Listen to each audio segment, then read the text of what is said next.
Vamos a pedir que apaguen sus micrófonos y que también apaguen sus cámaras. Y por los que ya se han conectado, el resto se irá conectando en un rato, en la medida que vayan pudiendo ingresar.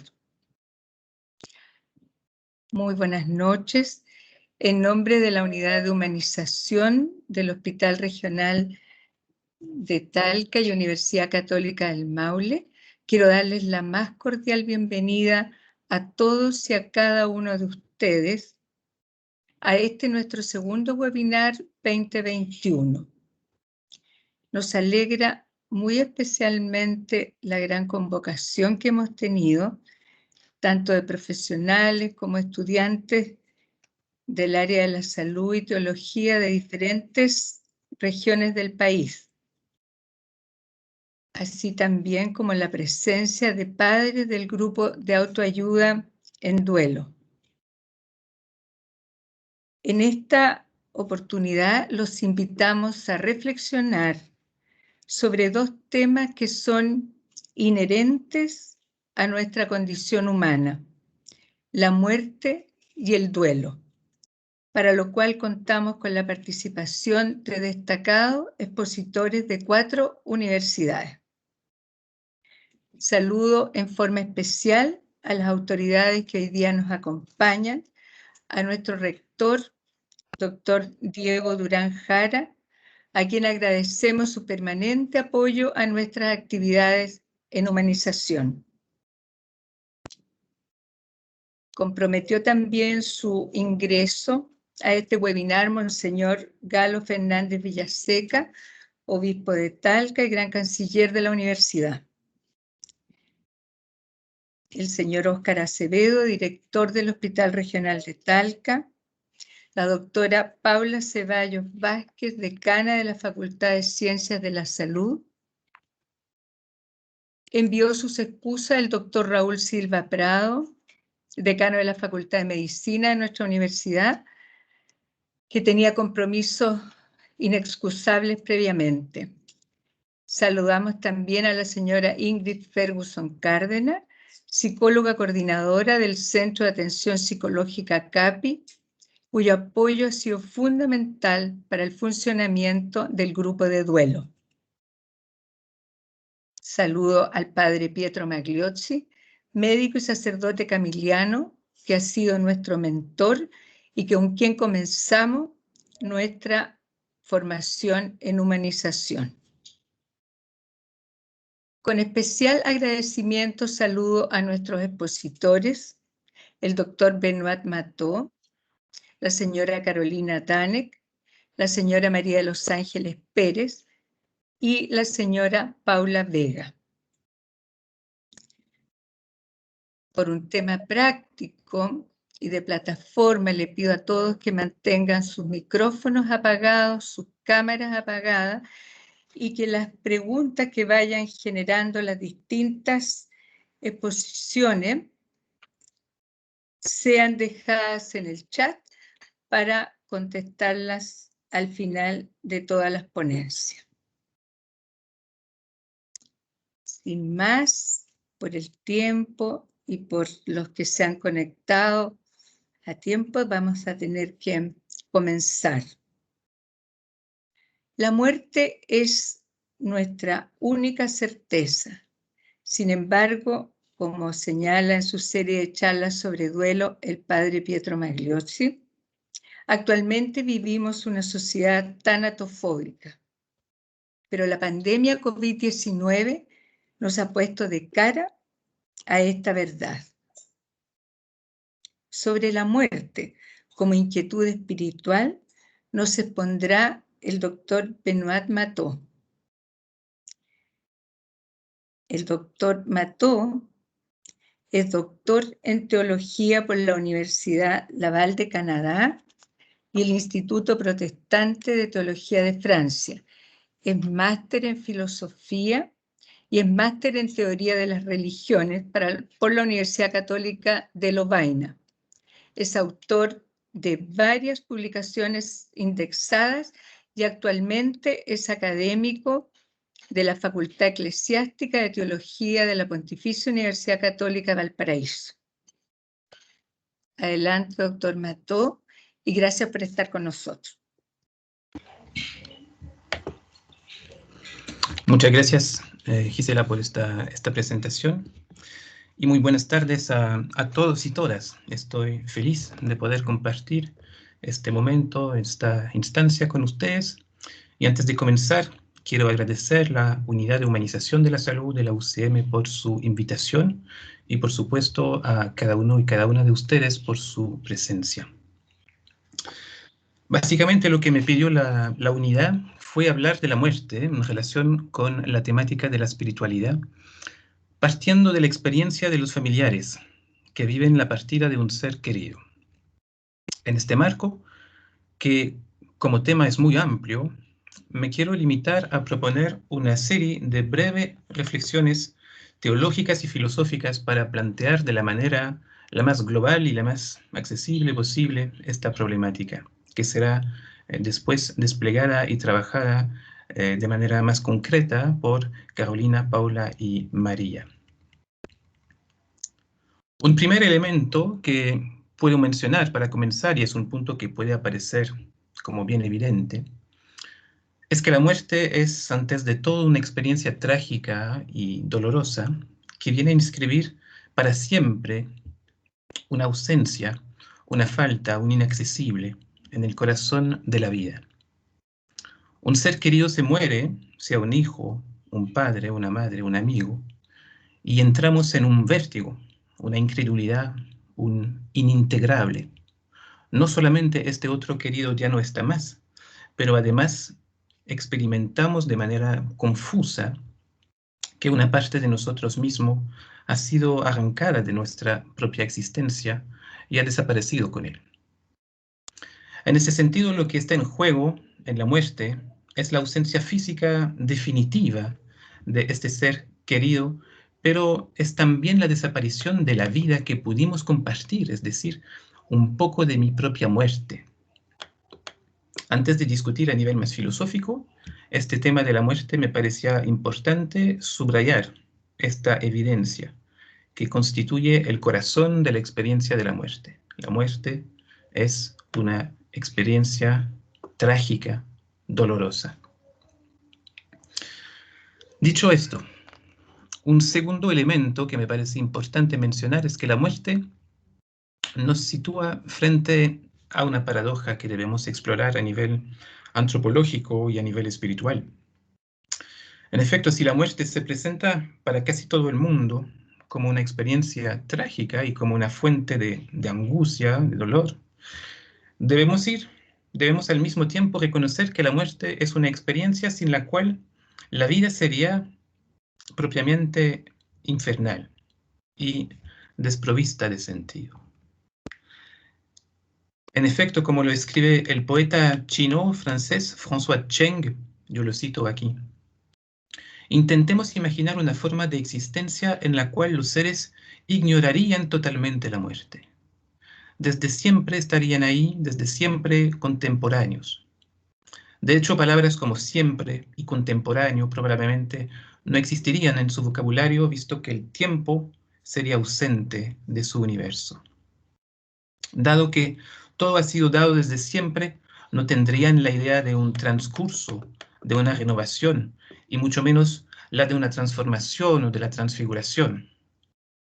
Siendo todo repetible y diferible, no habría en ellos ni impulso irresistible, ni deseo irreprimible para una realización. No experimentarían ningún asombro, ningún agradecimiento ante la existencia, percibida por ellos como un dato que continuaría de manera indefinida y jamás como un don inesperado y reemplazable. Fin de la citación. Y eso hace que Cheng escribe a modo de conclusión de la muerte corporal que es causa de nuestra angustia, de nuestro terror. Descubrimos, pues, con asombro que es necesaria a la vida. Es este nudo de necesidad alrededor del cual se articula la vida. Y Cheng recuerda a Francisco de Asís que en esta perspectiva, llamaba a la muerte nuestra hermana. Eso para el segundo elemento. Tercer elemento.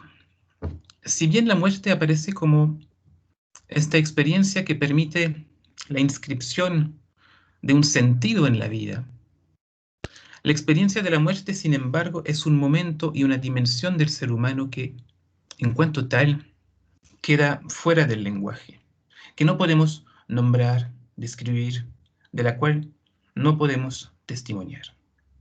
La muerte es este lugar límite, inaccesible, misterioso, más allá del cual para nosotros, que la miramos desde afuera, existe solo la posibilidad del silencio. En efecto, nunca nadie murió para después volver a la vida y contar su experiencia de la muerte. La muerte es, pues, la realidad a propósito de la cual no se sabe nada, no se puede decir nada, no se puede afirmar nada con certeza. Por supuesto, podemos acercarnos a la muerte, podemos entrar en sus periferias, teniendo de ella un cierto comienzo de experiencia. Pensemos a todos los casos de experiencias de muerte inminente, por ejemplo. Pero en estos casos, precisamente, la muerte es inminente y no es como tal la muerte. Cuarto elemento. Si bien no podemos decir nada de la muerte, es bien un viaje sin retorno posible, la experiencia de la muerte para los familiares de una persona que ha fallecido, sin embargo, es un proceso que no se puede vivir fuera del lenguaje, sino que debe ser dicho, nombrado, acompañado por palabras, por gestos, por relatos, por ritos, por símbolos, por recuerdos, por celebraciones, por etapas, etc. En efecto, la muerte del otro no es simplemente algo que ocurre un día para él y para mí, y que después pasa y se atenúa naturalmente con el tiempo, sino que es un acontecimiento a partir del cual comienza un proceso de interiorización singular y de apropiación progresiva del choque implicado en la muerte. Proceso también llamado trabajo, que se llama el duelo y que las otras invitadas van a tratar justo después de mi presentación. Quinto elemento, la muerte, la mía como la del otro. Es este momento a partir del cual la vida, experimentando su propio término, expresa las preguntas por el sentido, como por ejemplo, ¿qué fue mi vida? ¿Qué hemos vivido juntos? ¿Por qué he vivido? ¿Qué quiero dejar de mí y que se transmita a mis hijos, a mi familia? ¿Dónde voy ahora? ¿Qué sentido tiene la muerte? ¿Qué sentido tiene la vida? Estas preguntas por el sentido de la vida constituyen el fundamento y el terreno para lo que llamamos clásicamente la dimensión espiritual.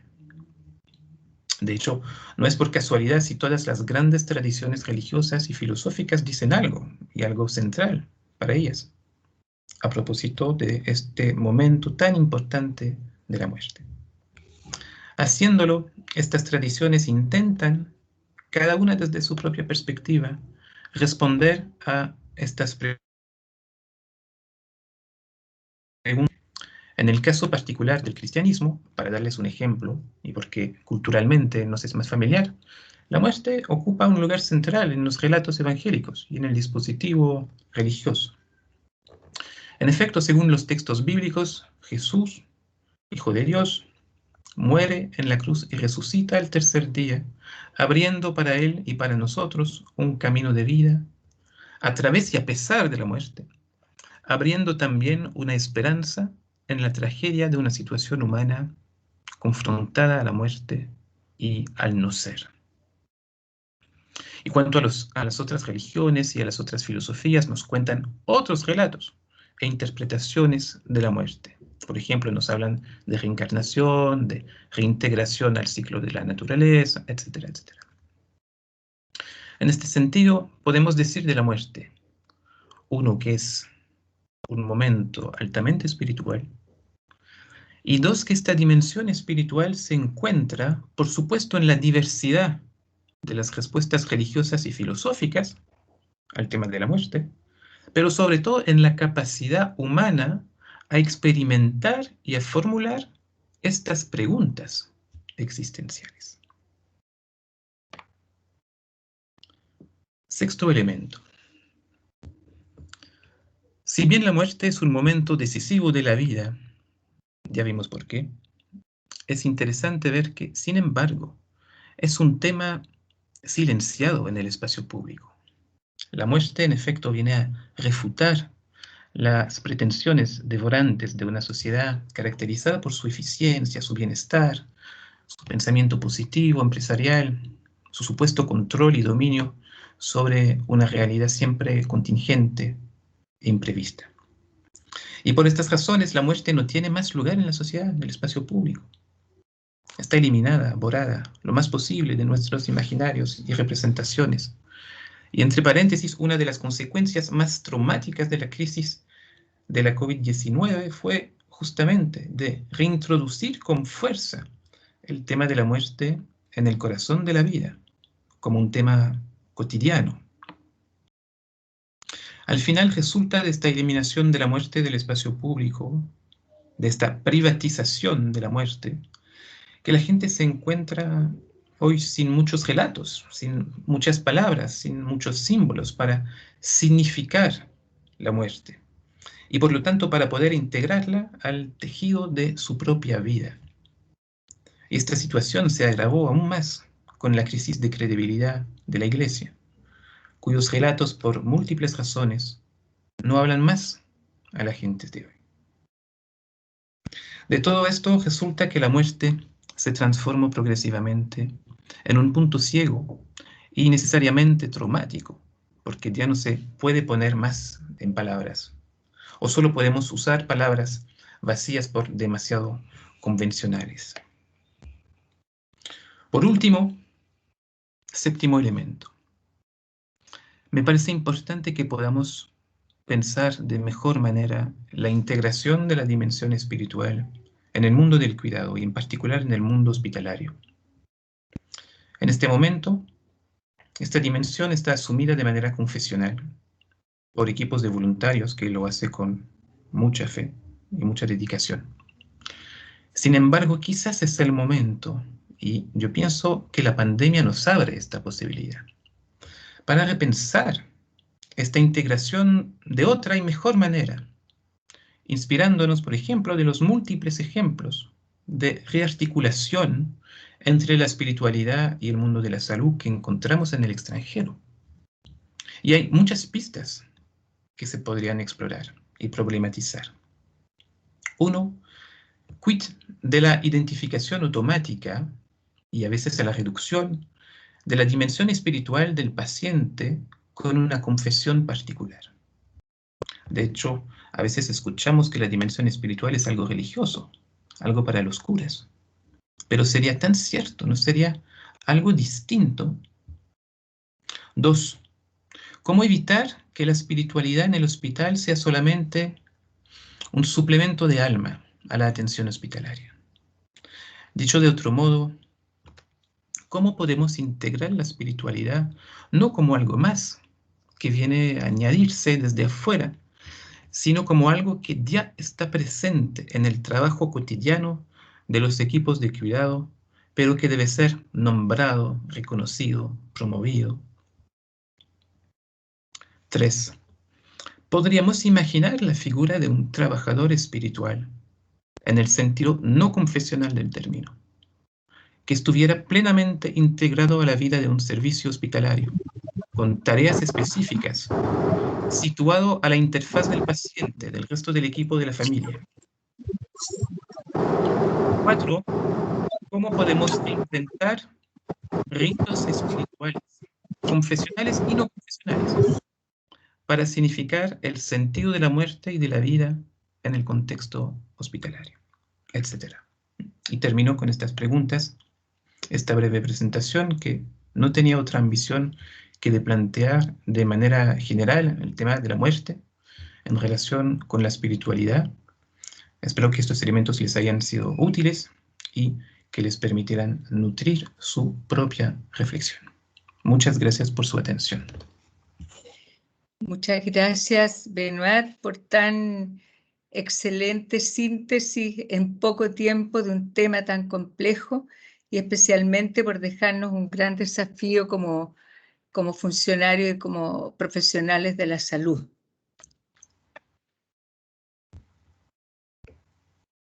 Ruego apagar las cámaras, por favor, y los micrófonos para el mejor funcionamiento de la plataforma. Y también recordarles que las preguntas que les merezca las distintas ponencias las deben dejar en el chat y van a ser contestadas al final de las 3 exposiciones. Entonces, nos corresponde ahora seguir reflexionando sobre el duelo. El duelo es un proceso, es también un trabajo y a la vez es una oportunidad de humanizarnos. A continuación nos expondrán la experiencia local del grupo de autoayuda Familia en Duelo, la señora Carolina Daren Muñoz, psicóloga clínica, docente de la Universidad Católica del Maule, magíster en salud mental infanto-juvenil por la UCM, diplomada en abuso sexual infantil por la Pontificia Universidad Católica, diplomada en mediación familiar de conflictos y diplomada en terapia cognitivo-conductual por la Universidad de Chile, cofundadora del grupo de autoayuda Familia en Duelo, y la acompañará la señora María de los Ángeles Pérez, psicóloga clínica, diplomada en psicología positiva aplicada, cofundadora y facilitadora también del grupo Familia en Duelo, docente especialista en dificultades del aprendizaje y diplomada en coach de psicología de la nutrición. Escuchamos la ponencia de ambas psicólogas.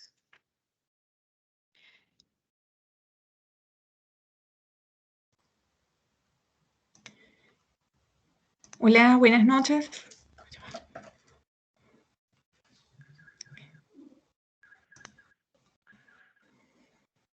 Ok, denme un minutito que estoy poniendo la ponencia. ¿Quieres que yo la comparta? Sí, ya estoy en eso. Ok.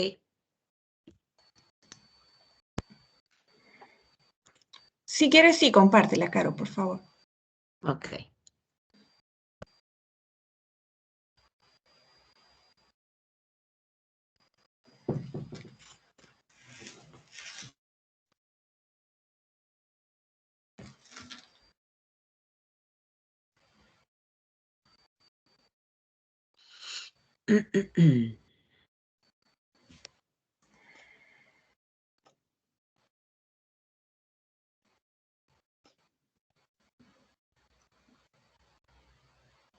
Bien, Mari, tú me dices.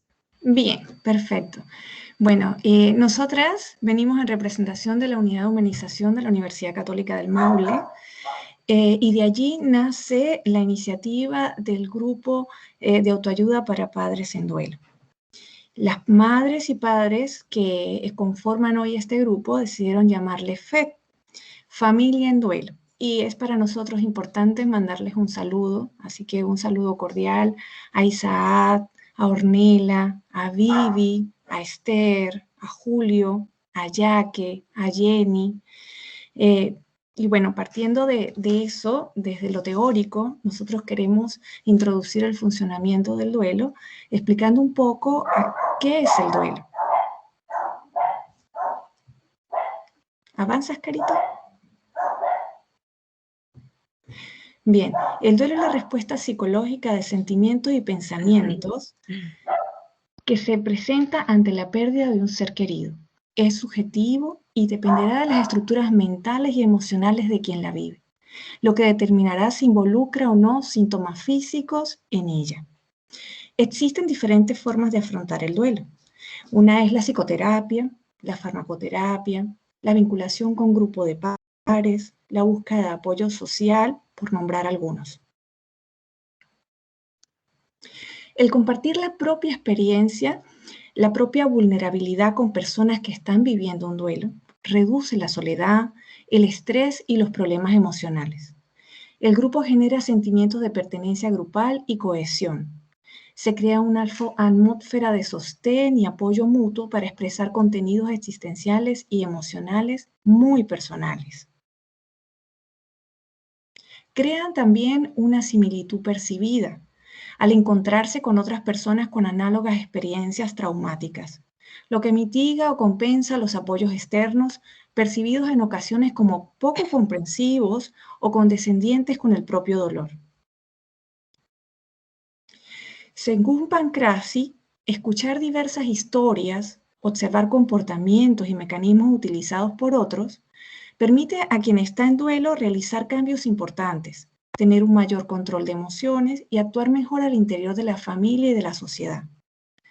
Como principio fundamental de estos grupos son la reciprocidad y la mutualidad. Es decir, se va para ser ayudado y después se ayuda para ayudarse. La misión de nuestro grupo es servir de apoyo a cuidadores principales que viven un duelo desde el compartir experiencias de otros que viven o han vivenciado el duelo, integrando la muerte como parte de nuestra humanidad, prestando contención al sufrimiento y posibilitando la adaptación a la vida después de la pérdida de un hijo. El objetivo general es promover el encuentro y apoyo interpersonal de padres en duelo desde el Hospital de Talca, sin distinción de tipo religioso, socioeconómico, causa de muerte, edad de los hijos y sin costo para quienes quieran incorporarse a participar.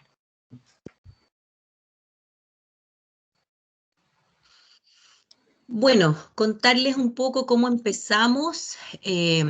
Teníamos dentro de nuestra planificación cuando empezamos, ¿cierto?, el 2018, que nuestro lugar de encuentro iba a ser en el Centro de Atención Psicológica de la Universidad Católica, con reuniones que irían cada 15 días con 2 horas de extensión máxima. Queríamos proponer, ¿cierto?, en un inicio algunas normas grupales que se fueron dando con el tiempo, que tenían que ver con nuestra puntualidad, la confidencialidad, nuestra escucha respetuosa, respetar los turnos. Y ocurrió algo bien atípico, que es que generalmente este no es, que es importante plantearlo, no es un grupo de intervención, es un grupo de autoayuda. Entonces, en un inicio lo que nosotros pensábamos era, ¿cierto? Desde humanización se hacía acompañamiento a los padres en la UCI y nos empezamos a preguntar qué pasaba con los padres de los niños que fallecían. Entonces empezamos a pedir en el hospital los datos, citamos a algunos papás. Y la idea era que si bien el grupo lo habíamos planificado entre 3 psicólogas, una de ellas guiara el grupo. El día que partimos, ¿cierto?, entraron 2 de las psicólogas a esperarme a mí, mis otras 2 compañeras, y finalmente terminamos las 3 dentro del grupo y estamos las 3 dentro del grupo todavía. Esta era nuestra estructura inicial, mirar algunos aspectos formales, plantear la existencia de una bitácora, plantearnos desde una autonomía final grupal, delimitar diferencias entre un grupo terapéutico y un grupo de autoayuda, que para nosotros eso era muy importante, y conocer las expectativas de quienes iban a ser en ese minuto los papás que estaban interesados en darnos la oportunidad a nosotros de acompañarlos. Queríamos, también en ese minuto nos preguntábamos si eran importantes algunos otros elementos como las estructuras de personalidad o la índole de las vinculaciones afectivas previas con el ser querido, si iba a ser necesario hacer observaciones respecto de los procesos terapéuticos individuales, o también indagar respecto a la necesidad de resignificar el hecho o la pérdida con los papás que nos acompañará. Habíamos mirado algunos temas relevantes como la importancia de los ritos, la normalización de la sintomatología ligada a la tristeza, el poder reestructurar la vida cotidiana, el cómo reaccionar frente a otros, qué le sucede a otros en términos de sufrimiento, el cuidado que está mirado desde lo femenino, ¿cierto?, que pasa con los papás. o con los cuidadores masculinos, el impacto del duelo en la relación de pareja, en otros hijos, en lo laboral, que han sido algunos de los temas que fuimos, ¿cierto?, abriendo y que los mismos papás nos fueron mostrando como relevantes. Pero es importante para nosotros contarles que, siendo psicólogas y conociendo, ¿cierto?, las teorías que rodean o que se plantean desde el duelo, queríamos llevar este grupo de autoayuda desde una manera distinta, y es por eso que nos conectamos con un grupo que sabíamos que funcionaba aquí dentro de la ciudad, que es el grupo del amor al dolor. Y nos juntamos con ellas en algunas oportunidades. Ellas son un grupo que funcionan hace tiempo ya. Y ellas nos fueron guiando en cómo establecer este acompañamiento, no este proceso terapéutico, este acompañamiento. Y fuimos fijando, ¿cierto?, algunos horarios, y como yo les contaba, la invitación de los padres al principio, y cómo luego de los primeros padres que nos acompañaron, ellos fueron haciendo la invitación a otros padres o nos fueron ubicando a otros padres que quisieron ingresar. La orientación está puesta en la autoayuda y mostrarles también que fuimos generando también en el grupo que fuimos conformando ciertas actividades para otros padres y para los familiares de los padres que podemos acompañar. Es así como en el 2018 partimos con la primera reunión el 20 de diciembre. En ese minuto éramos 5 participantes. Ya el 2019 éramos 12, logramos hacer 21 reuniones y logramos tener 2 actividades. Celebramos el 8 de agosto el Día del Niño con un acto que realizamos en el Centro de Atención Psicológica de la Universidad Católica, que es nuestra sede, es nuestro lugar de reunión. Y el 16 de octubre celebramos la Ola de la Luz, que es el día en que se celebra, ¿cierto?, o se rinde un homenaje a todos aquellos niños que han fallecido o que no llegaron a nacer. En el 2020, ¿cierto?, nos sobrevivimos al estallido, pero nos alcanzó la pandemia. Logramos hacer 4 reuniones presenciales. Online nos pudimos juntar 7 veces. Con el apoyo de los alumnos, de las alumnas en práctica en ese minuto que estaban en el Centro de Atención Psicológica de la Universidad Católica del Maule, logramos hacer 126 llamados telefónicos. Por razones de la pandemia no pudimos concretar actividades y ya a fin de año integramos a una nueva mamá. Este año llevamos 2 reuniones. Como actividad, los padres se han organizado ya para generar, ¿cierto?, un Facebook que tiene el nombre de nuestro grupo, que es FED, como ustedes pudieron mirar en la primera lámina. Me gustaría mostrarles aquí también lo que se ha realizado en conjunto con la periodista, con Mónica Suárez, de nuestra facultad, para poder no sé si la palabra es promocionar, pero para poder difundir un poco el grupo.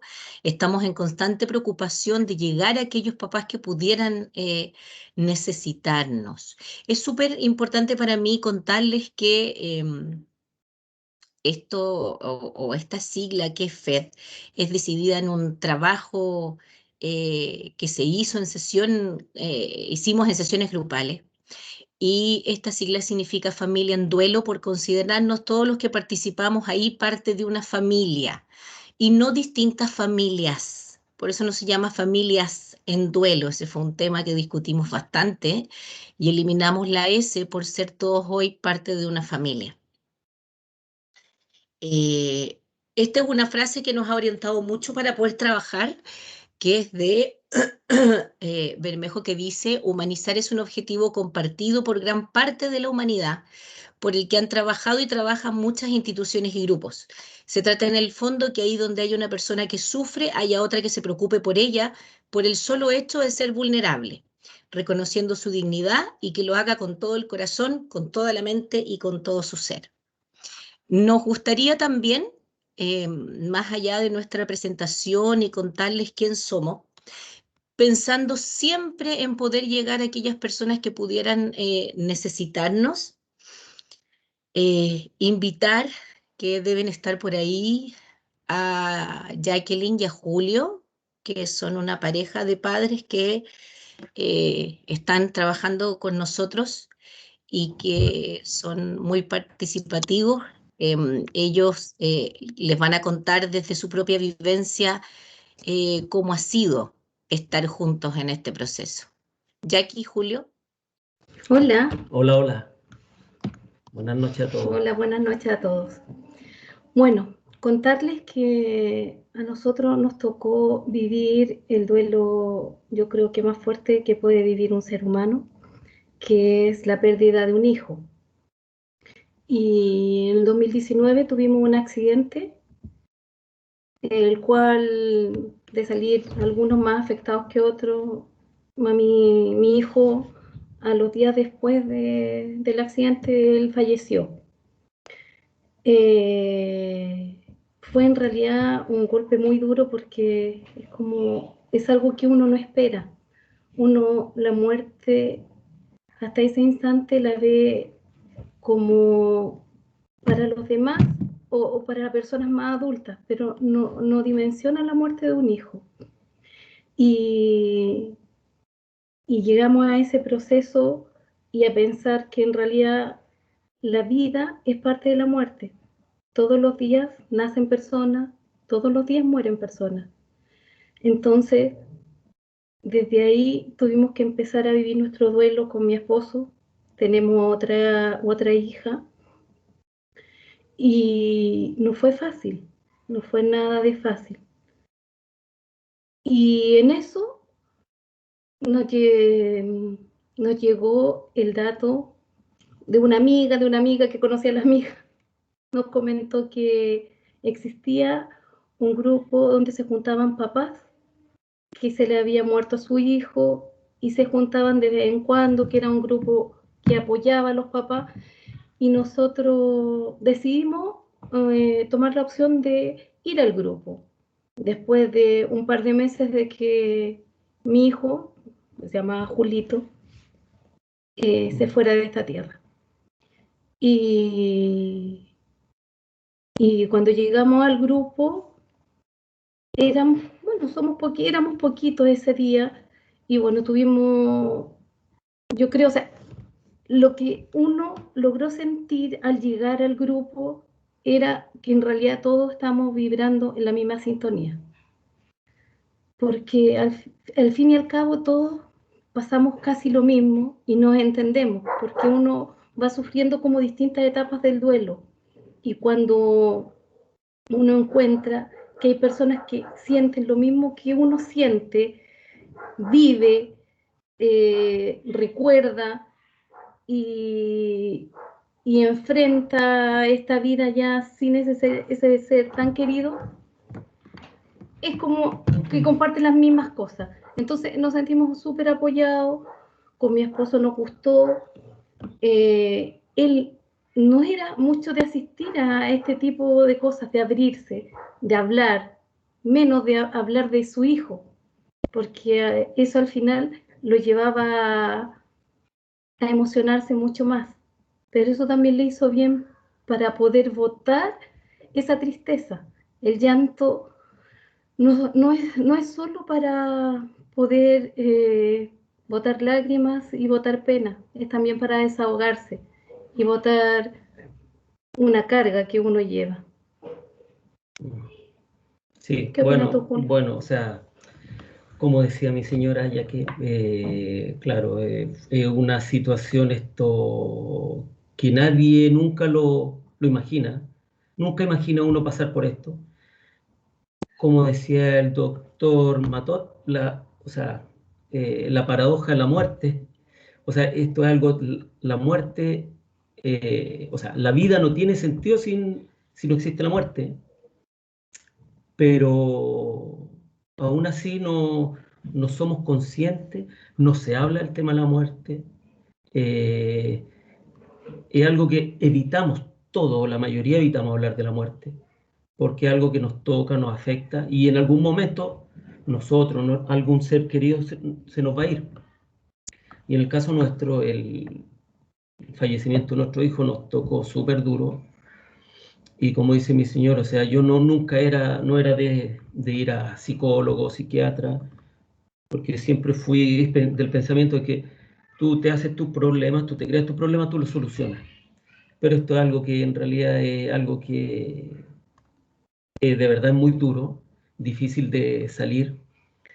Y así como nosotros nos abrimos y fuimos, tuvimos tratamiento psicológico, psiquiátrico, hasta el día de hoy, también decidimos ingresar a este grupo. Y nosotros dijimos en realidad, mira, vamos a ver qué pasa, cómo andamos, cómo nos va, qué sé yo. Y realmente nos sentimos súper bien en el grupo, nos sentimos acompañados, entre comillas, o sea, que no éramos lo único. Uno, si bien lo sabe, sabe que hay mucha gente que pasa por estas cosas. eh, y cuando ocurre, en este caso, el fallecimiento de nuestro hijo, de a poco la gente, al principio está toda la gente con uno, está cerca, lo llama, está bien acompañado, pero después la gente, lo que es algo natural, retoma su vida normal, pero uno sigue con ese sufrimiento siempre, a diario. Entonces al ingresar nosotros a este grupo nos sentimos en realidad que no éramos lo único, nos sentíamos que había otras personas con las que tú puedes hablar los mismos temas. O sea, sienten cosas similares a nosotros, entonces nos entienden. Tú,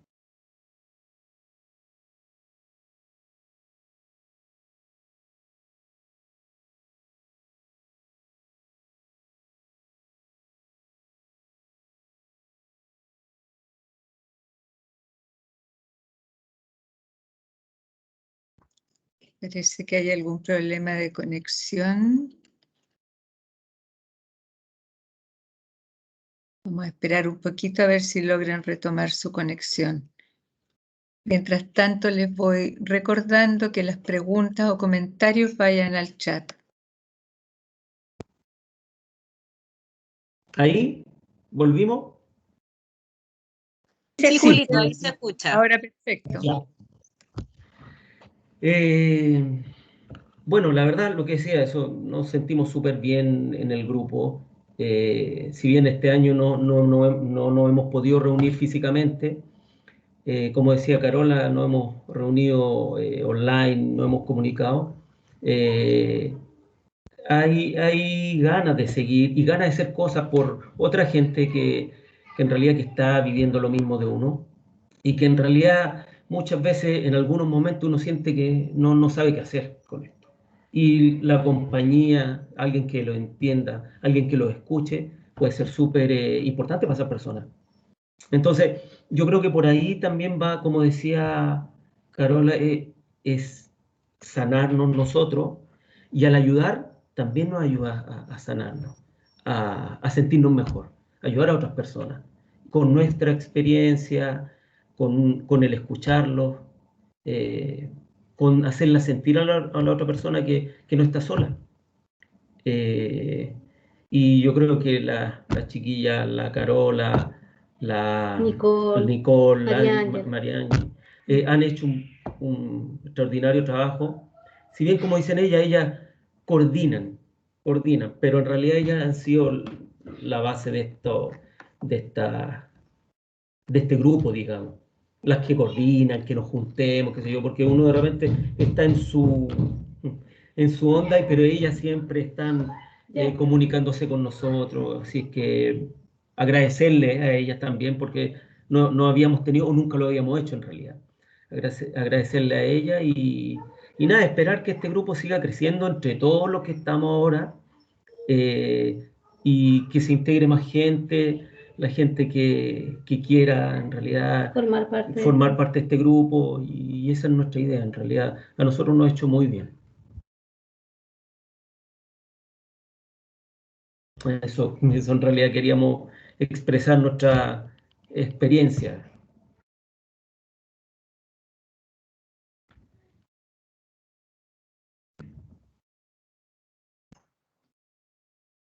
Muchas gracias a nuestras dos expositores, y muy especialmente agradecemos a Jackie y a Julio esta vivencia personal, esta validación del grupo de autoayuda, y poder compartir algo tan íntimo, tan doloroso, pero con la esperanza que ustedes ponen, sin duda va a ser un gran estímulo para otros de los que están escuchando, para poder ir multiplicando la posibilidad de que otros se vayan uniendo y se vayan sanando, ¿no es cierto? Así que muchas gracias. Les recuerdo que sus preguntas van a ir al chat y te agradecemos muchísimo. Le pedimos a los que no son expositores que puedan apagar sus cámaras para el mejor funcionamiento de la plataforma. Para finalizar este webinar, tenemos la ponencia de la señora Paula Vega con el tema ¿Cómo enfrentar los propios duelos? Paula es enfermera matrona por la Pontificia Universidad Católica, es especialista en enfermería oncológica pediátrica, es magíster en enfermería por la Pontificia Universidad Católica, es premio Enfermera de Excelencia, otorgado por la Universidad Diego Portales este año. Es profesor asociado del Departamento de Salud del Niño y Adolescente de la Pontificia Universidad Católica de Chile.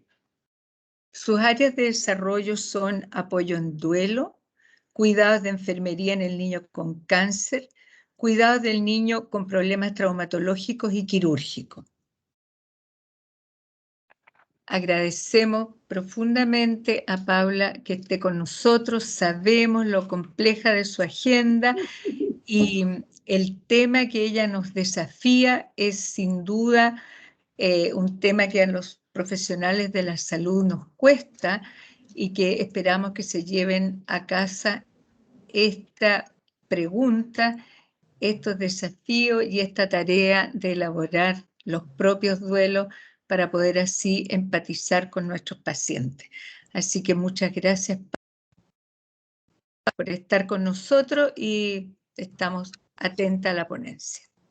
No, el agradecimiento es mío por poder invitarme y poder participar con estos expositores.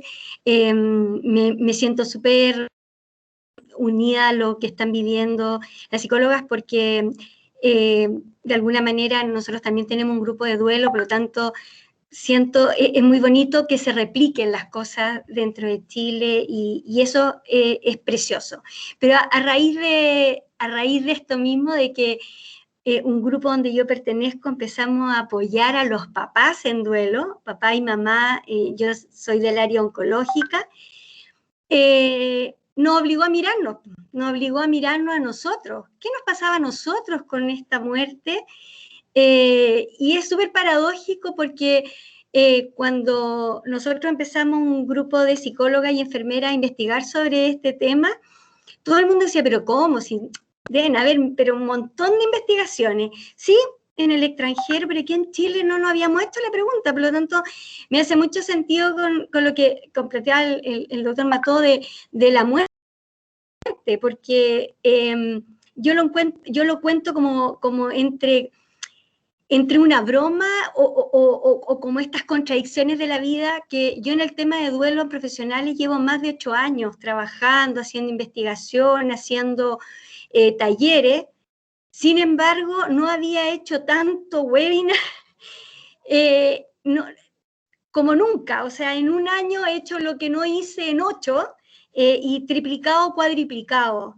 Y algo que yo creo que lo único que podríamos agradecerle a la pandemia de alguna manera no son las muertes, sino el darnos cuenta de que los profesionales de la salud les duele y somos personas.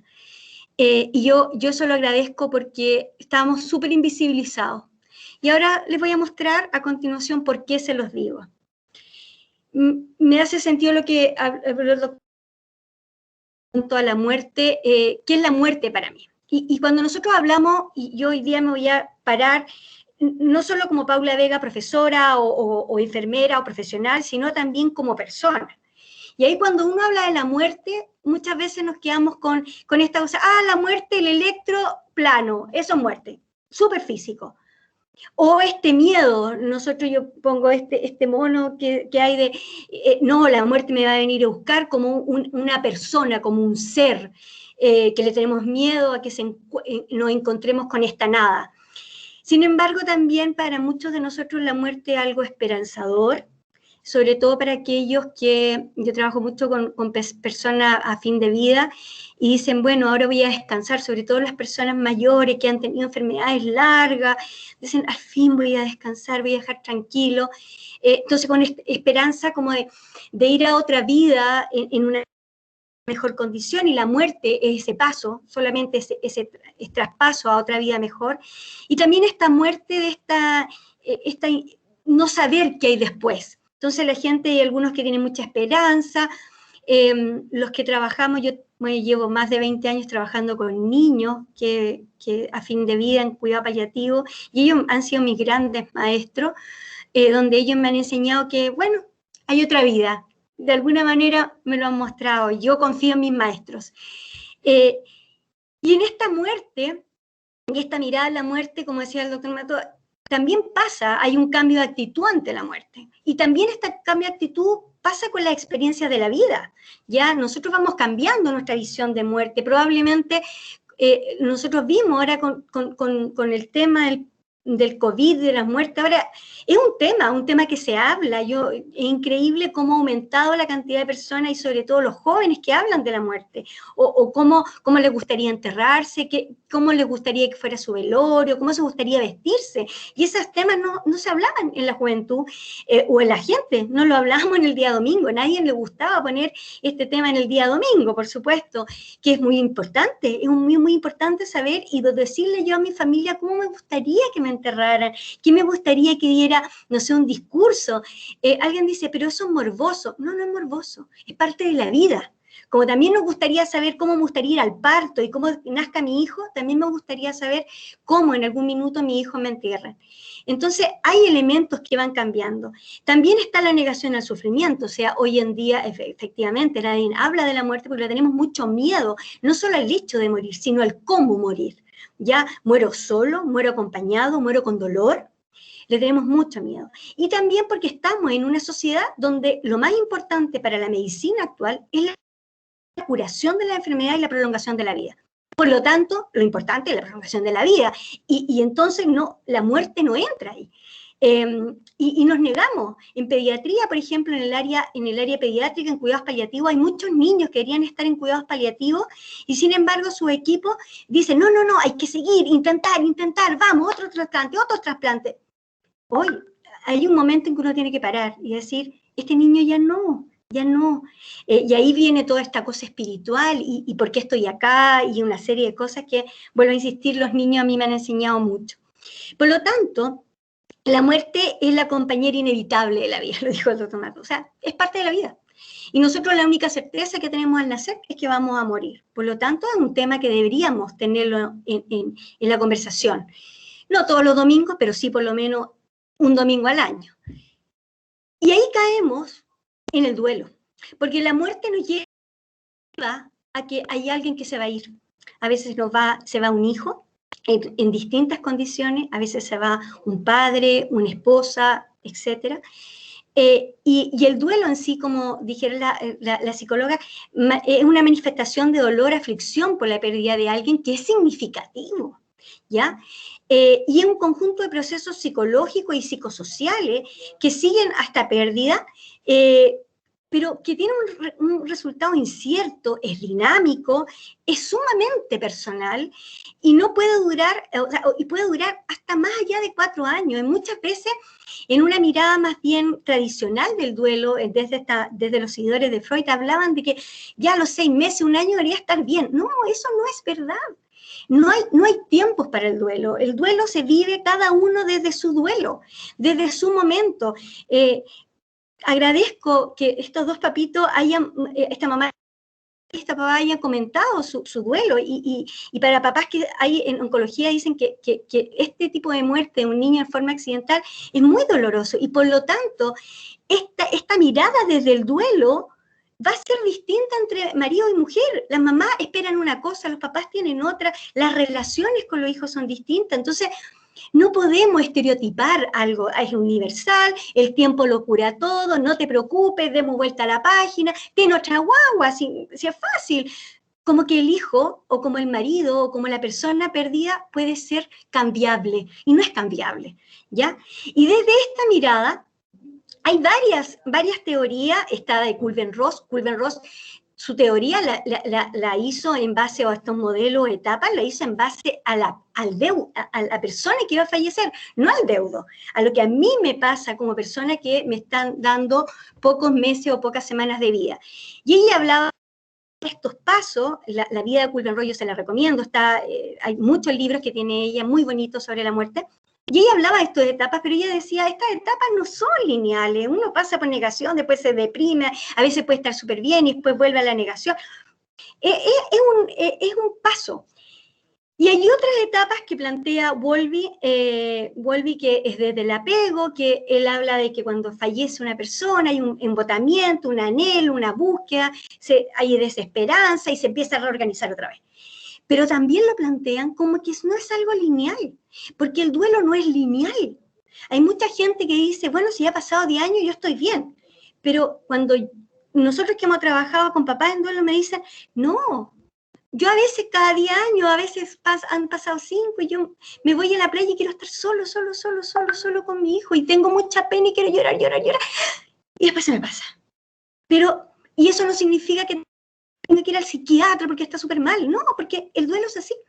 Y el duelo lo estoy planteando desde la mirada más constructivista, esta mirada de Niemeyer y de varios psicólogos que empezaron a trabajar o estudiar el duelo a partir de los 80. Y a partir de esto apareció William Wonden, que es un psiquiatra. Él hablaba del trabajo de duelo. Y él hablaba de que el duelo es algo dinámico, pero uno tiene que trabajar. Por eso me hace mucho sentido los grupos de apoyo y hace mucho sentido estos grupos de acompañamiento, donde hay que trabajar el duelo. Esto de que el tiempo lo cura todo, sí, pero el tiempo con una ayudita detrás. Por lo tanto, él plantea que hay unas etapas donde primero hay que asumir la realidad de la pérdida, que es lo que más cuesta. Lo que más cuesta decir, falleció, porque uno se lo imagina que está de viaje, que no está muerto, como que esta negación que hablaba. No, hay que asumir que es una realidad y duele muchísimo. Y por lo tanto hay que abrirse al dolor de eso.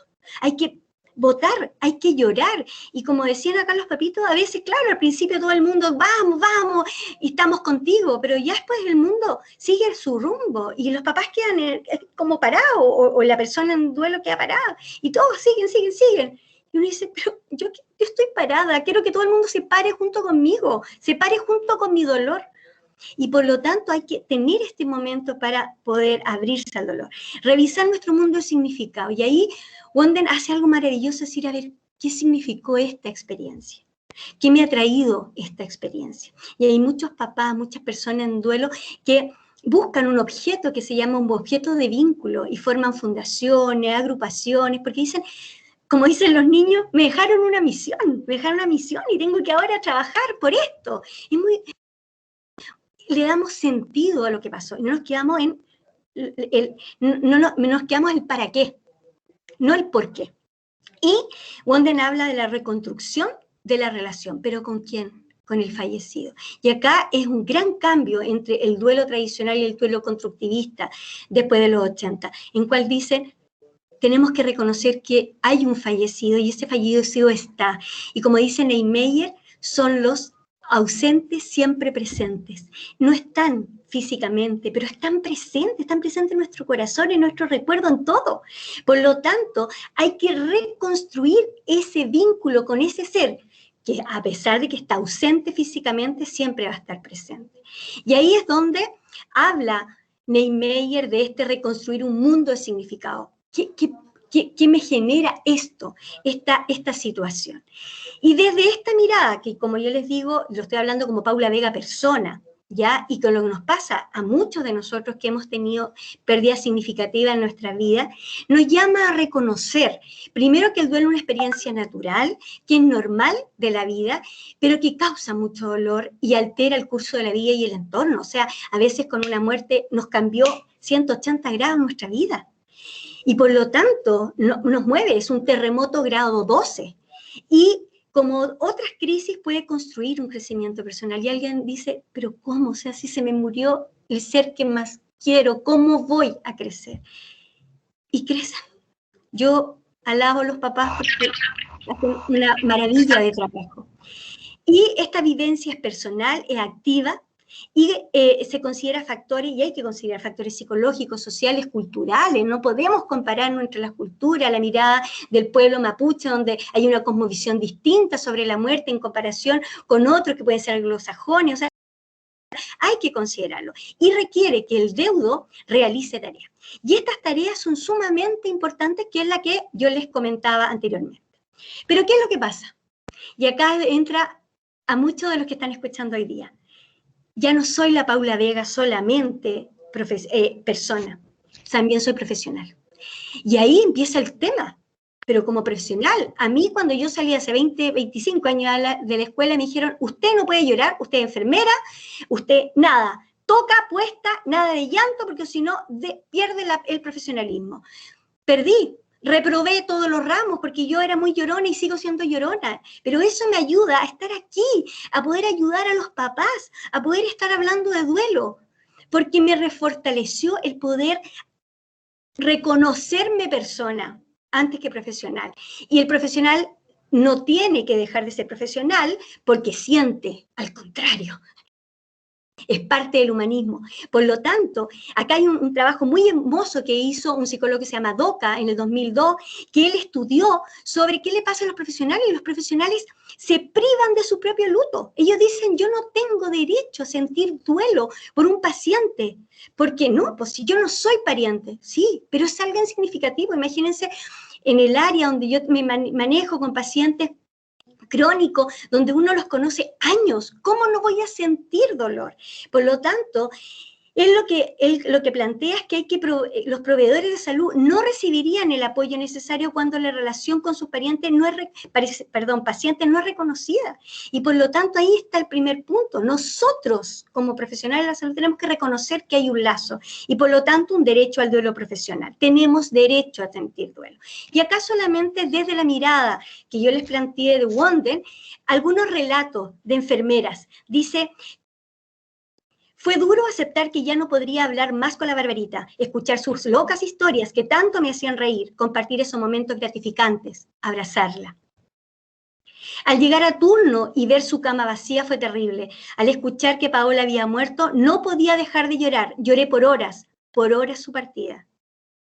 Durante estos años ha sido difícil enfrentar la muerte de los niños que cuido, pero he aprendido que ellos vienen con una misión de amor. Ellos me enseñaron a mirar la vida con ojos de niño, simple y amorosamente. Siento que sus espíritus siempre están conmigo. Cada vez que cuido a un niño, ellos están ahí, recordándome que debo dar lo mejor, cuidar a los niños con todo lo que puedo entregar, y en ello entregarme yo también, con todo mi amor. Y siempre temí que el dolor y la carga de trabajo me transformaría en una persona fría. Sin embargo, con el paso de los años no he perdido mi alegría. Gracias a los propios niños he aprendido que todo tiene un para qué. Y el secreto está en descubrirlo. Por lo tanto, dentro de las estrategias que tenemos como profesionales, nosotros tenemos que hay que desarrollar actividad de autocuidado, ya partiendo por hablar de la muerte, partiendo por decir qué me pasa a mí con la muerte, comprender que la muerte es parte de la vida, mantener un trabajo personal frente a las pérdidas, ¿ya? Murió un niño, listo, no ha pasado nada, llego a la casa, sigo haciendo lo mismo. No, tengo que detenerme y decir, ¿qué me está pasando a mí? Prepararme ante la muerte de los pacientes, hacer lo que nosotros llamamos duelo anticipado, y es bueno, es sano. Asistir a los velatorios, los funerales, si es que me hace bien. Si me hace mal, no tengo que ir. Ya, no es obligación, pero si yo necesito ir para cerrar algún ciclo, para hacer un ritual, perfecto. Cambiar la rutina. Si yo veo que no me está haciendo bien en un servicio, cambiar, pedir traslado o cambiar el tipo de paciente y compartir con el equipo. Y aquí es importante, acá el duelo no se vive solo. Cuando nosotros trabajamos es sumamente importante el equipo. Por lo tanto, tenemos dos miradas. Si no hacemos buena estrategia, podemos caer en la fatiga por compasión. Y en algún minuto determinar y decir, esto es burnout, y tener que irnos de algo tan maravilloso como es el trabajo. Y lo otro es la resiliencia. Tenemos ese otro camino, es decir, de esto tengo que sacar lo mejor. Tenemos estos dos caminos, como la pildorita del Matrix, tratemos de tomar la pildorita azul para ser resilientes. Y por lo tanto, ¿qué es lo que yo tengo que hacer o cómo yo puedo afrontar mis duelos? Primero, hablando de la muerte. Hacerlo parte de la vida, parte de mi vida profesional.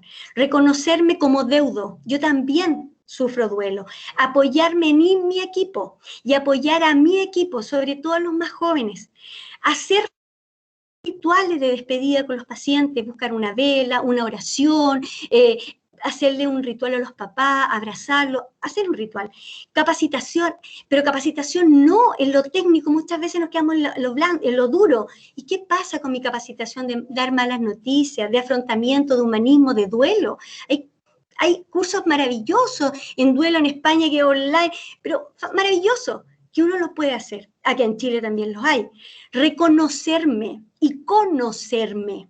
¿Ya? Acá, por lo menos las enfermeras tenemos nuestro conocimiento personal.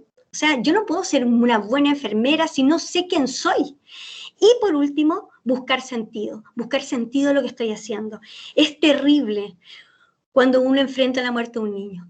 A todos nos han marcado, yo me dedico a oncología por la muerte de Rodrigo hace más de 25 años. Pero el sentido que me da el que está ahí es el estar poder hablarle a usted y decirle, vamos, sí se puede, y ustedes lo van a hacer mucho mejor porque ya tienen herramientas. Y por lo tanto también depende de la academia darle esa herramienta a los alumnos. Por lo tanto, espero haber contestado la pregunta, por favor ahí está mi mail, pero creo que es un tema que hay que hablarlo y hablarlo y hablarlo y comentar lo que a uno le pasa, es parte de la vida. Muchas gracias.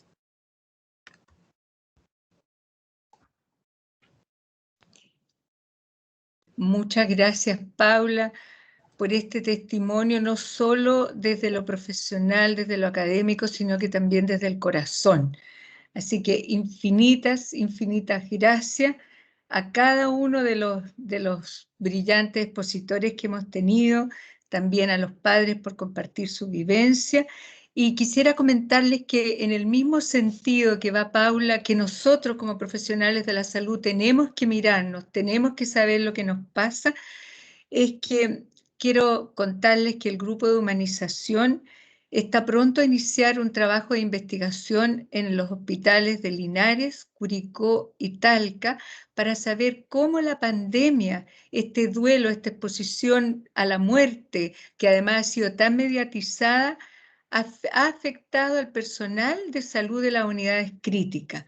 Y una vez recabada esta información, esperamos que se elabore y poder devolverla en estrategias de autocuidado para poder enfrentar, ¿no es cierto?, las emergencias sanitarias.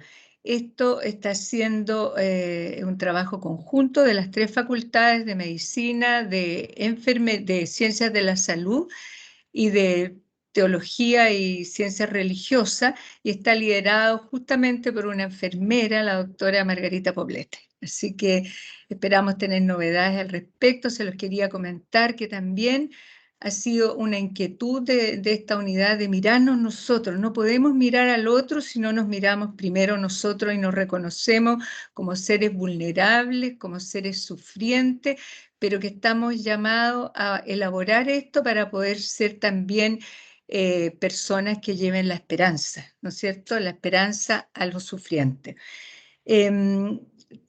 Vamos entonces a dar curso a las preguntas.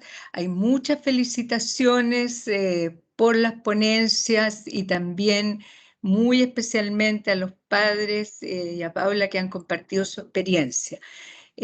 Vamos a comenzar con una pregunta del doctor Mató, para Benoit, que quisiéramos saber qué efectos podrían tener sobre el duelo, y para cualquiera del panel, ¿no es cierto?, que quiera contestar, qué efecto podría tener sobre el duelo la falta de los ritos y la forma de morir en los hospitales que hemos tenido en este tiempo de pandemia.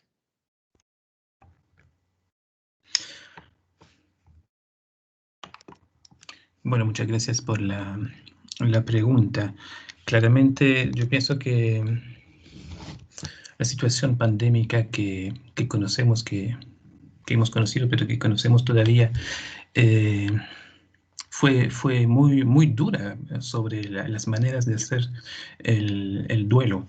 El hecho de no poder despedirse de un ser querido, saber que está en un servicio solo, acompañado con toda la dedicación del personal, por supuesto, eso sí, pero sin ser familiares a su lado, es muy difícil, no solamente para la persona misma, pero también por sus seres queridos. Así que yo pienso que el impacto fue muy importante, porque, como lo mencionamos, yo lo mencioné, pero también todas las expositoras lo mencionaron también, hay una necesidad antropológica, yo pienso, de acompañar. Fue el verbo también que apareció en la segunda intervención. Esta necesidad de acompañar, de poner palabras, de reunirse, de construir símbolos, relatos, también rituales. Eso lo mencionó Paula, también es un tema muy importante.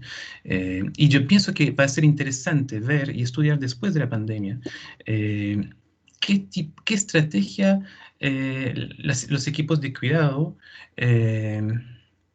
implementaron justamente sobre este tema de ritualizar, cómo también a veces se sustituyeron a las familias a través de este momento. Comunicaron, por ejemplo, con Facebook Live, con la familia, el paciente. Así que también hubo en su trabajo un cambio importante a este propósito. Así que yo pienso que eso va a ser un tema interesante. Cómo los equipos se encargaron finalmente e inventaron quizás maneras de ritualizar estos momentos tan importantes de la muerte. Eso yo diría, Gisela. Gracias, muchas gracias. Tengo también acá, bueno, aparte de las felicitaciones, también una segunda pregunta para Benoit, que acá está. Sí, dice, dentro de las diferentes dimensiones que presenta el acompañamiento espiritual, ¿cómo ve él una posible implementación con los diferentes actores que deben participar en este equipo, considerando al personal del equipo en conjunto, con gente que vaya especializándose en esta área? Esto en contextos tales como hospitales, APS y los diferentes casos que se puedan presentar en distintos lugares. O sea, cómo capacitarnos en el fondo y cómo armar equipo para esto. Yo creo que hay un desafío, ¿no es cierto?, para las universidades, así que lo planteo al panel, Paula y Benoit. Si quieres partir, Paula, ¿qué te parece? Si quiere, bueno, yo creo que la capacitación, acá justo estaba leyendo cómo capacitar. Acá hay dos elementos súper importantes. Uno, desde chicos, o sea, yo creo que una de las responsabilidades más grandes que tenemos los académicos es meter el tema del duelo y de la muerte desde pregrado, ¿ya? No puede ser que un estudiante, bueno, yo hablo de enfermería, salga quinto año y nunca se haya preguntado qué es la muerte. O sea, yo digo, no podemos. Y lo hemos hecho muchos años. Entonces uno dice, bueno, yo tengo la experiencia de un grupo de profesores haber implementado el tema de duelo, de muerte, y hemos tenido muy buena recepción de parte de los alumnos. Eso es un tema. Yo creo que pregrado es un tema, y ojo que es todo, o sea, porque yo tengo amigas, son psicólogas y todas las chicas de psicología me decían, oye, Paula, si acá en psicología tampoco hablamos mucho de la muerte y del duelo, si aquí es parejo, todos por igual, y los médicos menos, o sea, la muerte no se habla porque es fracaso, entonces menos se habla de la muerte. Eso es un tema. Y el otro tema importante que se da ya es como profesionales. O sea, no puede ser que no hagamos capacitación, tenemos que hacer capacitación y como hablaban delante, es acompañamientos. También es importante hacer acompañamiento a los equipos. Y lo que está pasando ahora, hoy en día, es que los equipos no han tenido un adecuado acompañamiento de los propios duelos. O sea, no es lo mismo que fallezca una persona en la UCI un turno a tener que morir, a que mueran 10 personas en un turno, en una UCI. O sea, es demasiado el cambio y no hay equipo de acompañamiento. En el MinSal hay un material, yo se los recomiendo, hay un material, se los puedo hacer llegar. Nosotros justo antes de la pandemia, 2 años antes habíamos hecho un estudio en profesionales de oncología pediátrica y de UCI pediátrica con respecto a la muerte. Entonces, material hay. Ahora, hay mucho por aprender con la pandemia, obviamente, pero hay que capacitar a la gente, hay que abrir, hay que haber psicólogas que estén en los servicios, que sean externos a los servicios, porque también siempre le dan la pega a los psicólogos del servicio. Ya, pero tú hazte cargo también de nosotros. No, pues si ellos son para los pacientes y los padres, no para los profesionales.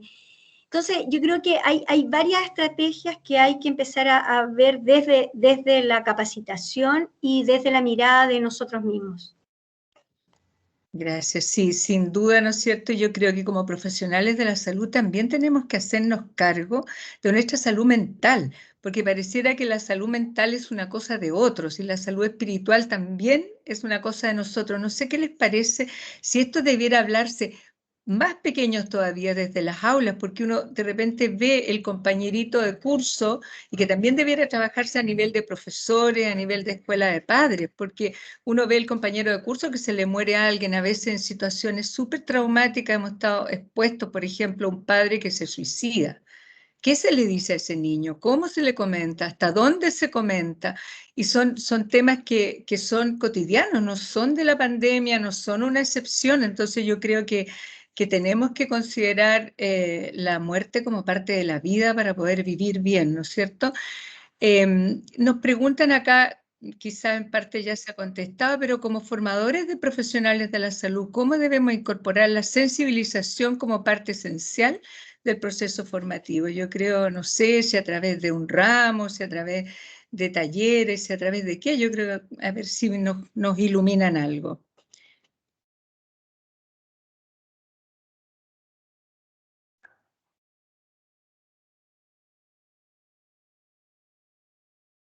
¿Sí? Gisela. Caro, ¿sí? Sí, a mí me gustaría también comentar y sobre todo acerca de esa pregunta en lo que tiene que ver con la formación de nosotros como psicólogos, donde muchas veces a partir, parece, de lo que enseñamos, le enseñamos a los alumnos a no tocar, a no emocionarse, a mantenerse distante, a que eso es parte de una pega bien hecha. Claro. Y a nosotros, yo creo que comparto un poco, que yo sé que está la Mari y la Nicole por ahí, y también los papás de los que acompañamos, que nosotros ha sido una experiencia tan enriquecedora para nosotros el acompañamiento, el poder, esto que nos permiten a nosotros los papás, el acompañamiento, el poder emocionarnos con ellos, el poder acompañarlos. Me hace mucho sentido lo que decía Paula, porque para nosotros como psicólogas fue un tremendo aprendizaje el pelear con todo lo que sabemos. O sea, que no existe, a nosotros nos enseñan que cuando el duelo se extiende se vuelve patológico, y no tiene que ver con eso. Nosotros estamos acompañando gente que hace su vida, que sigue adelante, que lo pasa bien, que lo pasa mal, que no hay una forma. Por ahí en el chat, ahí escribió la Vivi, que es una de nuestras mamás también, de cómo tú puedes acompañar, puedes cuidar, como decía Julio, cómo recibiendo ayuda o ayudando, esto se vuelve recíproco. Pero yo siento que me imagino, desconozco en las otras carreras de salud, pero nosotros los psicólogos yo creo que estamos al debe ahí. Tenemos que hacer una mea culpa, creo yo, incluso los que somos docentes, en esto de que algo estamos haciendo, que los alumnos están entendiendo que mientras más se alejen, mientras menos se emocionen y mientras no toquen al paciente, lo están haciendo muy bien. algo está pasando con nosotros, por lo menos desde lo que estudio, desde lo que hago yo. Muchas gracias. Me preguntan para Paula si existe alguna manera de que uno sepa cuánto dolor es normal en un duelo. Es como... Esta es la pregunta sí. El que sienta. Yo solamente lo voy a contestar desde de mis maestros, pues, de los papás y de las mamás y de los niños. Yo hice un estudio hace muchos años de mi magíster, la tesis fue de papá en duelo oncológico. Y ellos me contestaron a la larga en esa investigación que la diferencia está cuando yo no me puedo mover. ¿Cuál es la diferencia entre el sobrevivir y el revivir? Quizás los papitos que están acá escuchando me pueden confirmar o no, también, porque por favor, acá no hay una verdad absoluta. Ellos hacían convención en que la diferencia es cuando hay un papá o una mamá que trabaja, duerme, come, trabaja, duerme, come. Y ese es su mundo, y no hay nada, no hay otro sentido. Y ellos decían, hay un clic, que hay varias cosas que le hacen clic, que de repente ya no es comen, sino, es que voy a hacer esto, y le empiezan a encontrar nuevamente sentido a la vida. Y es por eso que los papás se llaman revivir. O sea, yo participo en 2 grupos, y ellos decían, yo revivo, porque ellos aprendieron nuevamente a vivir, de este sobrevivir a un revivir. Entonces, ¿cuándo dejó de llorar? Cuando este llanto no me deja caminar ni mirar hacia adelante. Y eso me está bloqueando. Cuando logro llorar, pero limpiarme y seguir caminando, y horas más voy a volver a llorar y me vuelvo a secar y vuelvo a caminar, es la gran diferencia. No sé si contesto la pregunta, que no es fácil. No es fácil. Yo quisiera preguntarles, disculpen, aprovechando... ¿Sí? Julio, por favor. Lo mismo.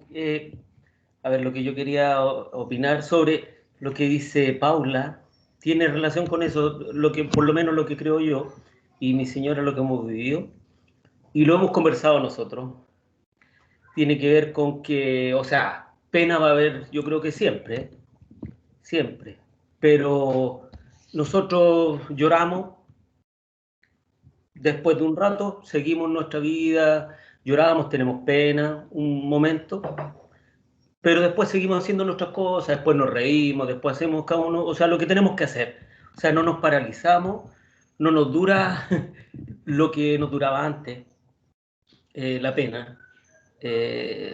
Y seguimos haciendo nuestra vida, de repente nos acordamos, nos da pena, lloramos, pero seguimos con nuestra vida. Yo creo que tiene que ver mucho con lo que Paula dijo. Sí. Gracias, Julio. Yo quisiera preguntar, no puedo perder la oportunidad de preguntarte, Paula, ¿cómo uno debiera como profesional de la salud decirle a un niño oncológico cuando te pregunte si me voy a morir? Porque tenemos un grupo de oncología pediátrica acá que se ha ido formando y de verdad es un tema porque los niños saben y los niños lo preguntan de frente como niños que son. No se andan con rodeos. Entonces, en tu experiencia como enfermera de oncología, como acompañante en duelo. Me estás haciendo las preguntas más difíciles, voy a reprobar hoy día. Lo hemos conversado mucho en el grupo, yo pertenezco a un grupo de apoyo en duelo y en la misma enfermera a través del Programa Nacional del PINDA. La verdad, la respuesta es no mentir. Por lo tanto, si el niño te pregunta, ¿voy a morir?, que es la pregunta que muchas veces hacen, hay algunas que dicen, contéstale con una pregunta, ¿por qué dices eso? Entonces los niños dicen, es que mi mamá anda más triste, o mi mamá anda en los rincones llorando, ya la ha pillado. Ya. ¿Y qué te pasa con eso? Entonces es como devolverle. Yo le estoy contestando. Pero solo voy a contar algunas aventuras de mis colegas. Hay una vez una colega que sabían, es un niño chico, menor de 4 años, y que les acerca, y ella estaba haciéndoles las cosas y todo, y él estaba efectivamente en cuidado paliativo, pero nadie le había dicho, y él dice, tía, ¿dónde te vas a ir tú cuando te mueras? Porque yo me voy a ir a esa nube. ¿Qué hizo la colega? Yo siempre aprendí a mis colegas que son brillantes, la Anita Mendieta, que para nosotros es una gran maestra, ya está jubilada, ella le dice, te vas a ir a esa...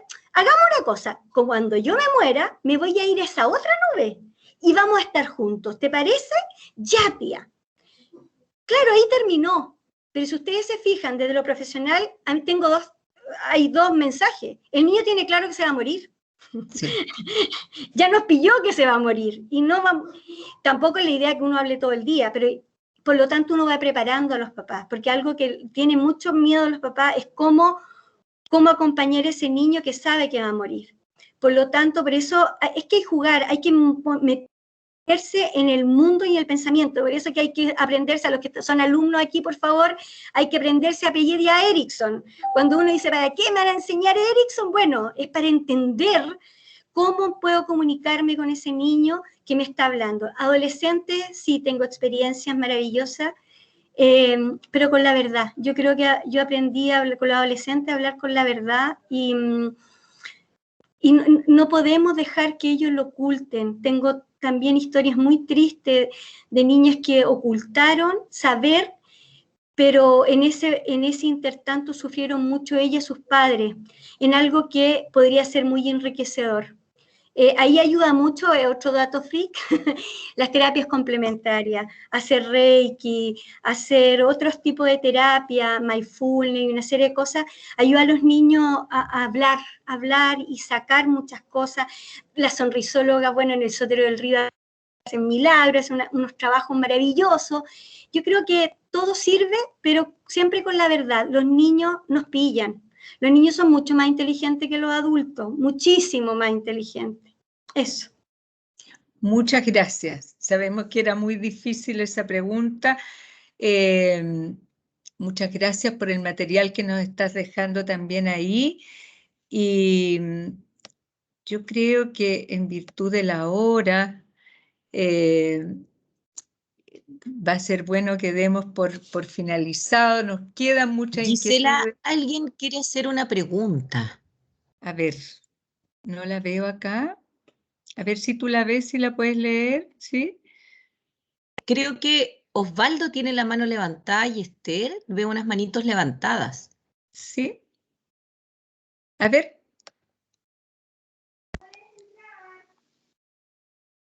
Puede hacerlo a vivo. ¿Aló? ¿Hola? Sí, perdona, disculpa, no vi tu mano. Me quedé No, en el chat, tranquila. disculpa. Bueno, un abrazo, me presento. Mi nombre es Osvaldo Acevedo, soy el director del Hospital Regional de Talca y encantado de estar con ustedes, he estado atentamente escuchando. Así es que un abrazo, gracias por la invitación, Gisela, de corazón, muchas gracias. La verdad es que igual me emocioné con los papitos, fuerza y qué lindo que vayan superando o tratando de superar esos dolores, ¿cierto? Y yo quería solamente dos cosas. La primera, si hay algo en que pueda ayudar, me dicen y vemos cómo hacerlo, ¿ya? Ahí a las colegas, bueno, digo a las colegas porque también quiero contar que soy psicólogo de profesión, así que no sé si saben mucho, pero así es que si hay algo en que pueda ayudar desde el rol o como persona, ahí estamos, ahí saben dónde encontrarme. Eso es lo primero, ¿ya? Y lo segundo, contarle un poco esto de lo tremendo que ha sido desde mi visión para en los funcionarios de salud con la pandemia, ¿ya? Y particularmente contarles que especialmente los funcionarios de la UCI adulta, que han habido muchos más casos, ha sido tremendo, algunos funcionarios por ahí en los pasillos llorando o afligidos o con angustia. Entonces ha sido muy duro para nosotros también el poder acompañar o levantar a nuestros colegas. Lo que nosotros hemos hecho es apoyar con lo que tenemos y una psicóloga que trabaja en salud personal o salud laboral, y además contratamos a otro colega, otro psicólogo, y los dos están haciendo apoyos individuales. Ya van como más de 166 sesiones individuales con enfermeras y otras personas que trabajan en la UCI adulta, y vamos a seguir con medicina y urgencia. Y ahora se está partiendo con una serie de sesiones y talleres ya más grupales, grupos de no más de 10. Y dentro de eso, fíjate que lo impresionante es que yo he visto como nunca los funcionarios de salud han pedido ayuda y están recibiendo esa ayuda. Entonces, y eso yo lo vi reflejado en un signo, que el hecho de que ellos querían tener estas sesiones no virtuales como las estamos teniendo ahora, sino que presencial, y dos, que ellos la quieren hacer no quieren volver al hospital después por el cansancio, los dobles turnos y todo eso, pero prefieren quedarse después del turno, en el saliente del turno, a una hora, 1 hora y media de sesión. Entonces voluntariamente han querido hacerlo. Entonces yo quiero señalar eso por lo significativo que es, porque ellos sienten que necesitan ayuda y están accediendo a eso. Pero ha sido tremendo y va a seguir siendo tremendo, así es que eso, o sea, cómo poder acompañarnos. Y tercero, el hecho de, ¿cuánto se llama?, de poder incorporar esta ayuda en pacientes adultos, niños, a los familiares. Ya yo creo que ahí tenemos mucho que hacer y mucho que avanzar. Y comentar que además estos colegas hicieron todo un análisis y un estudio, aplicaron algunos instrumentos para poder determinar y medir el nivel de ansiedad, estrés, ideación suicida. Hay un avance local y entre nosotros, pero hay un avance en ese sentido. Y en una reunión que tuvimos con el jefe de la UCI y algunas personas, fue como muy emocionante que ellos dijeran que a partir de esta experiencia, que ellos sentían que era importante que se incorporara un psicólogo o psicóloga a trabajar con ellos.